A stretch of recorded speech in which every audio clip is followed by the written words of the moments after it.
it took me a while to get onto episode one, to appreciate episode one. I was kind of like everybody else beforehand. Who's this Jar Jar Binks? Who are these people that are at the bottom of the ocean here? I didn't understand it really at all. Who are these battle droids? I mean, I had all the same questions as everybody else, but as I continued to watch it, continued to watch the scenes with Qui-Gon and Anakin's mom, with Anakin talking to the Jedi Council, the conversations that Qui-Gon and Obi-Wan were having, I garnered a much deeper appreciation for that movie and the prequels altogether because there's so many different things that are happening at once. The Sith are coming back. You have this kid who's supposedly this all-powerful Jedi, but everybody's afraid of him. There's so many different things happening, and it's not all clear where it's going or where it's going to end up. And I think that the amount of moments in honestly all 6 episodes, and I think I'm starting to realize right now as we're talking about it that to divide them in such a sharp absolute fashion, I think is it's like, honestly, for a Christian, it'd be like dividing the New Testament from the Old Testament. Like you really, they're two parts of a whole.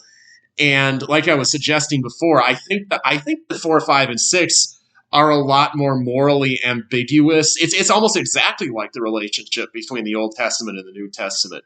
And what's the Penn Guy podcast song? I bring in religion at some point, but like a lot of Christians even do not like the Old Testament because they think that God there is angry and judgmental, and they like Jesus in the New Testament because that's the kind of God that they want to relate to. And in reality, God is very merciful in the Old Testament, and Jesus is actually full of judgment and wrath in the New Testament. It's just different parts are being emphasized in both halves or portions of the scripture.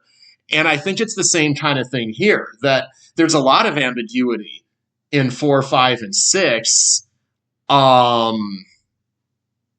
It's not on the surface anymore.